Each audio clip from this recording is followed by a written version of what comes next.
Hi there, Sanbonani Mulweni. Welcome to Fix channel. If you're new here, please subscribe before the end of the video. If returning, thank you for love and support. I appreciate you. Izingane zesimbu kanye nothando nesimbu. Abantwana ke bakaMseleku abo bakhiphile okokuqala bezobona umakoti wakubo imkanjani indaba ngoba uSibindi uthi kuMpilono abo mangaba ngiphosisi mangaba ngikhuluma iphutha uyena ke umakoti wakini lo. Last season or previous season babona uNosipho. This time babona uAmahle biyela uSibindi asemlobolile.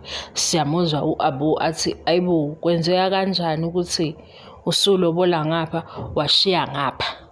Sijahile ukubona ukuthi izingane zizizwa kanjani ngalolu daba osisi bakaSibindi because uSibindi vele makhanjwa sekuyaziwa ukuthi yena akahambi yedwa.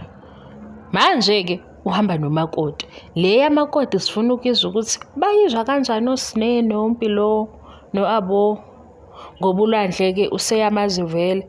Laba ke amantombazane athini ngalolu daba.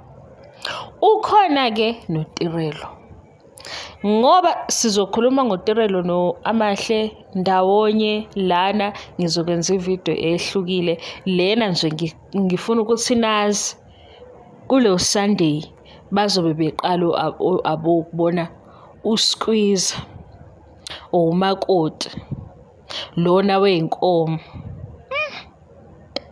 Hey lo muzi lo unedrama we guys. Yazi ngicabangani ukuthi uma ngikhuluma ngicabanga izinto eziningi. Ngicabanga ngo-season 1 uMacele ekhuluma noLwandle emtshela ukuthi kubaluleke ngani ukuthi impilo afuna ukuyiqala aqhubeke nayo ayiqale emshadweni. Wayemtshela ngokuthi engabuki amantombazane njengama-objects, engabuki amantombazane as abantu nje akazobasebenzisa. Uma esefisa ukuba nabantwana akaqala ashade kuqala. uMacele ke wayeyala uLwandle wasemtshela ngokuthi ukuba nezingane ezizoba ningi mase uyashada lokho nje uziqalela idrama, uziqalela impilo ezokuxaka ngoba manje nalo osumshada usezoba nenkinga ngoba manje lapha nalapha ya ubaba ngapha unonkosikazi already nje sekunokukhuluma. Kwakuyi conversation yaMacele noLwandle. Njalo mangibuka indaba kaAmahle noSibindi ngifikelwa ileyo nkulumo yaMacele mase ngingasakwazi ukuthi halala. Ngiyazi ukuthi umuntu olotsoliwe ukulotsolwa ilobolo eKZN or kona wonke ama-province into ehambisana ne-celebration yabo. Kuhlezi kuthiwa halala amandwendwe kanjani njengoba nazi. Kodwa la mangilobo ngifika kwizingane zesithembu kule phathi yaAmahle noSibindi ngilobo ngikhumbula lamazwi kaMacele ukuthi ethi kuLwandle ungaqali ngabantwana, qala ngomshado kuqala. Amantombazane akona ama-objects, amantombazane akusiwo abantu ozobasebenzisa. Ngiba lokho ngimizwa yami okuseceleni ukuthi mangibuka lento eyenzeka la ku-TV show njengoba uSibindi selobolile ngifikela nalowo muzwa. Kodwa mase ngireviewa i-TV show ungadideki ngoba i-TV show yona ikhuluma ngani, imizwa yaFix yini. Into engifikelayo kule phathi yaAmahle noSibindi njengoba nje bona sekuhusband and wife ngomthetho wase-South Africa ngifikela amazwi kaMacele.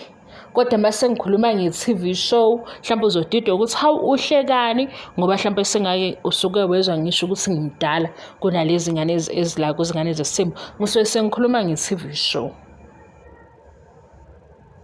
Ngicabanga ukuthi icacile leyo ndawo.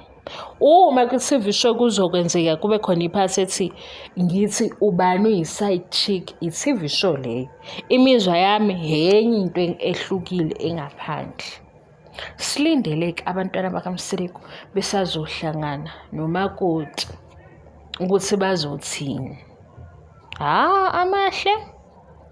Namazwi-ke amaningi esinganawo ku-Amahle, sengizobachazela abanye ukuthi indaba singenawo amazwi amaningi. Yabo. Le movie eqalayo, le filimu eqalayo siyayiyeka iqale. Ya. Amazwi amaningi cha asinawo. Sizoqhubeka nje sibuke i-TV show, si-review-e i-TV show. Kube njalo. Ngiyabonga nge-support. Bye.